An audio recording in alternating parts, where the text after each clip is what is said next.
Olá pessoal, sejam bem-vindos à nossa aula 7, parte 2, e vamos continuar falando aqui sobre os direitos fundamentais e entender como você pode reivindicá-los de forma efetiva.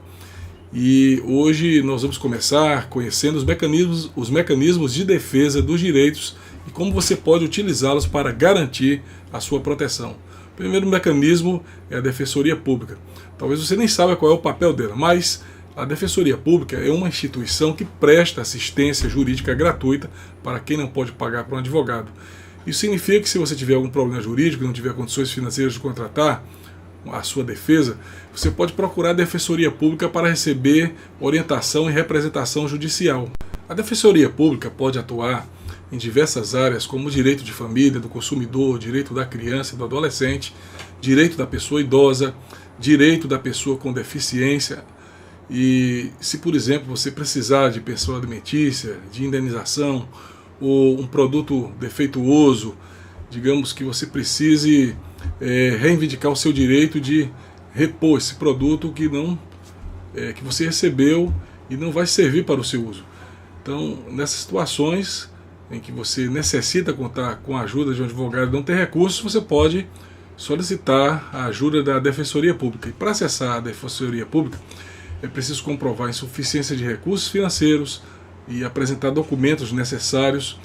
E você pode consultar o site da Defensoria Pública do seu estado para saber quais são os documentos exigidos e onde encontrar as unidades mais próximas de você. Bem, pessoal, nós vamos ver também outro mecanismo de defesa dos direitos, que é o Ministério Público. Talvez você não saiba qual é o papel dele, mas o Ministério Público é uma instituição que defende a ordem jurídica, os interesses sociais e os direitos individuais ou coletivos. Isso significa que o Ministério Público atua como fiscal da lei e como representante da sociedade, buscando garantir o cumprimento das normas e a proteção dos direitos. O Ministério Público pode atuar em diversas áreas, como direitos humanos, meio ambiente, saúde, educação, patrimônio público, entre outras áreas. Por exemplo, se você presenciar ou souber de algum caso de violência doméstica, de poluição ambiental, de falta de medicamentos, ou, por exemplo, de falta de leitos nos hospitais públicos, de desvios de verbas públicas, entre tantos outros casos, você pode acionar o Ministério Público para que ele tome as providências cabíveis. Seguindo a nossa aula, nós vamos ver agora mais um mecanismo de defesa dos direitos do cidadão, que são as ouvidorias. Você sabe o que são as ouvidorias e qual é o seu papel? As ouvidorias são canais de comunicação entre o cidadão e as instituições públicas. As ouvidorias permitem o registro de reclamações, sugestões e denúncias sobre os serviços públicos prestados. Isso significa que, se você tiver algum problema ou insatisfação com algum serviço público, você pode recorrer à ouvidoria para manifestar sua opinião e buscar uma solução. Nesse aspecto, as ouvidorias elas devem dar um retorno ao cidadão sobre as providências que precisam ser tomadas em algumas situações específicas. Assim, as ouvidorias também devem contribuir para a melhoria da qualidade dos serviços públicos, por meio da avaliação das demandas recebidas e da proposição de medidas corretivas ou preventivas. Não sei se você sabe, mas existem ouvidorias em diversos órgãos públicos, como prefeituras, secretarias, tribunais, polícias, entre outras organizações. E você pode consultar o site do órgão público que você deseja contratar para saber como acessar sua ouvidoria e quais são os documentos necessários. Então, as ouvidorias são um importante mecanismo de defesa dos direitos, pois permitem a participação e o controle social dos serviços públicos. Bem, nós vamos também ver agora mais um mecanismo de defesa dos direitos, que são as organizações da sociedade civil. Vocês sabem que as organizações da sociedade civil exercem um papel muito importante, porque elas são entidades que lutam pelos direitos dos cidadãos, e nesse sentido as organizações civis elas podem ser associações de moradores, sindicatos, ONGs e movimentos sociais. Isso significa que, se você tiver algum direito ameaçado ou violado, você pode procurar uma organização da sociedade civil que atue na defesa desse direito e que possa oferecer apoio e orientação.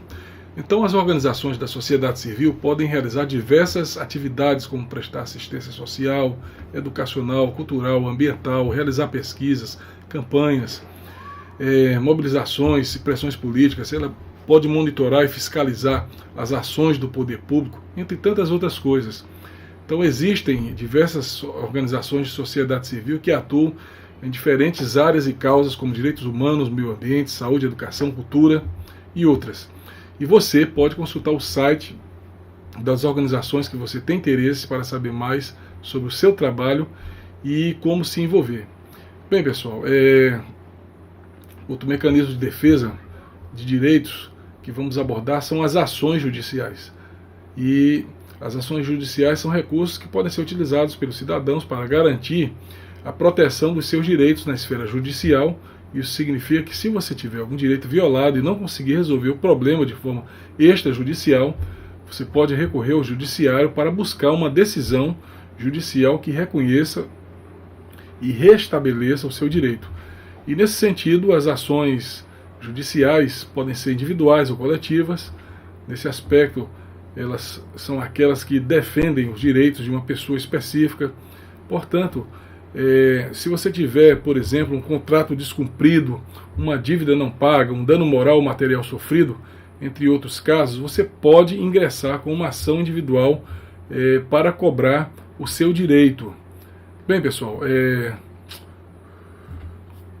nós vamos também ver aqui como reivindicar os seus direitos de forma efetiva, e para isso eu quero compartilhar com vocês alguns passos. O primeiro passo é conhecer o seu direito, ou os seus direitos.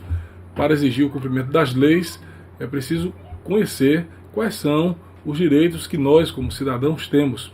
Então, informe-se sobre seus direitos, sobre as leis que te protegem. Você pode consultar fontes confiáveis como livros, sites, cursos e profissionais especializados. O segundo passo é registrar as violações. Caso seus direitos sejam violados, registre as ocorrências, fazendo denúncias e reclamações. Utilize as ouvidorias e canais de denúncia disponíveis. Guarde os comprovantes e as provas da violação. O terceiro passo é buscar ajuda jurídica. Caso não consiga resolver o problema de forma extrajudicial, busque ajuda jurídica. A Defensoria Pública pode ser uma opção para aqueles que não têm condições de pagar por um advogado. E você também pode procurar um advogado particular ou uma organização da sociedade civil que preste a devida assistência jurídica. O quarto passo é buscar apoio das organizações da sociedade civil, e nesse sentido existem diversas organizações da sociedade civil que podem oferecer apoio e orientação para aqueles que lutam pelos seus direitos. Você pode procurar uma organização que atue na defesa do seu direito e que possa ajudá-lo a se organizar e se mobilizar. O quinto e último passo é recorrer ao judiciário. Caso não consiga resolver o problema de forma extrajudicial, é possível recorrer ao judiciário por meio de ações individuais ou coletivas, e você pode ingressar com uma ação judicial para buscar uma decisão judicial que reconheça e restabeleça o seu direito. Bem, pessoal, nós estamos chegando ao final da nossa aula de hoje e nós vimos quais são os mecanismos de defesa e como você pode utilizá-los. Falamos da Defensoria Pública, do Ministério Público, das ouvidorias, das organizações da sociedade civil e como se envolver com elas. Definimos o que são ações judiciais, como reivindicar seus direitos de forma efetiva. Esperamos que vocês tenham gostado dessa aula. Sugerimos que vocês se aprofundem um pouco mais em tudo que foi compartilhado com vocês, fazendo pesquisas, acessando outros sites, outras fontes de informação. Bons estudos e até a próxima aula.